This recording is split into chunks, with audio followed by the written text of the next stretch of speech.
itu menurut Basu Swasta dan Irawan mengemukakan bahwa pemasaran adalah suatu sistem keseluruhan dari kegiatan-kegiatan bisnis yang ditujukan untuk merencanakan, menentukan harga, mempromosikan dan mendistribusikan barang atau jasa yang memuaskan kebutuhan baik kepada pembeli yang ada maupun pembeli potensial.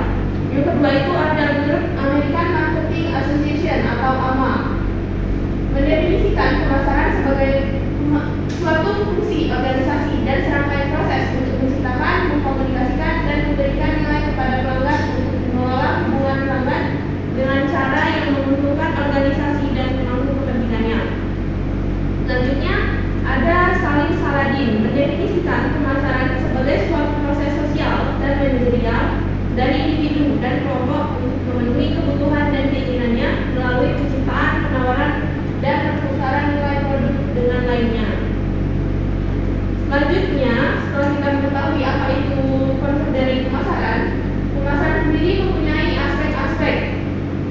Analisis aspek pasar merupakan tahap penting setelah mendefinisikan peluang usaha dan merupakan tahap awal studi kelayakan, sehingga dimungkinkan untuk memulai studi kelayakan yang lebih rinci pada aspek finansial. Tahap analisis aspek pasar merupakan analisis tahap pertama karena menjadi dasar ilmiah pembenaran pendirian usaha.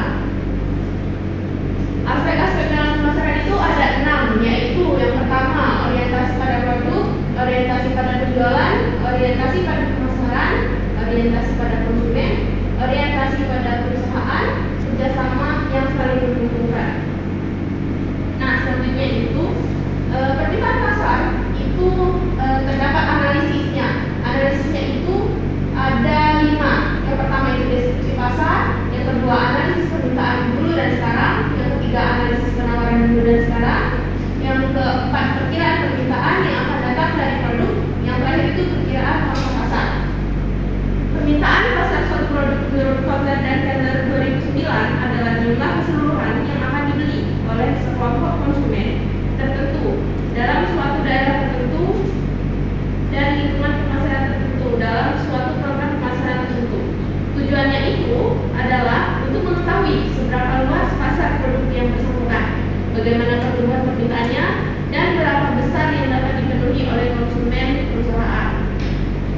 Nah, selanjutnya itu kondisi pangsa pasar dan pola pertumbuhan. Itu ada 4, yaitu yang pertama persaingan harga yang terjadi dan pola pertumbuhan pasar.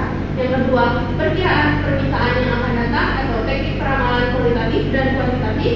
Yang ketiga menilai kelayakan pasar, ada atau tidaknya permintaan produk. Yang keempat merencanakan strategi pemasaran. Baik, sebelum lanjut ke materi selanjutnya, Ibu ingin bertanya, apakah dari kalian pernah memasarkan produk yang kalian buat sendiri? Bu. Jadi kalau saya punya usaha, Bu, terus saya juga mempromosikannya tuh karena sekarang sudah era globalisasi, jadi saya mengikuti perkembangan bisa pakai media, yaitu seperti platform TikTok, Instagram. Terima kasih. Mungkin dari materi hari ini itu saja yang dapat Ibu sampaikan. Selanjutnya, jika kalian ingin mengenai materi dasar-dasar pemasaran ini lebih lanjut, kalian bisa mencari di buku lain atau di sumber-sumber lain yang ada di internet. Terus, untuk tugas minggu depan itu, Ibu memberikan tugas kelompok. Kelompoknya itu ada 4. Itu kalian pilih sendiri saja kata kelompoknya. Nanti materinya akan Ibu bagikan di grup WhatsApp. Terus, untuk pembelajaran hari ini, apakah ada yang bisa menyampaikan kesimpulannya? Saya, Bu, silakan, ada di sini. Baiklah, saya akan menyampaikan mengenai kesimpulan pada materi pada pagi hari ini. Adapun materi dasar pemasaran itu meliputi pemahaman yang mendalam tentang pasar, produk, dan pelanggan. Pemasaran pada dasarnya ialah tentang memahami dan memenuhi kebutuhan serta keinginan pelanggan. Untuk mencapai hal ini, perusahaan juga perlu melakukan segmentasi pasar untuk memahami beragam segmen yang ada dengan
sekian pembelajaran kali ini.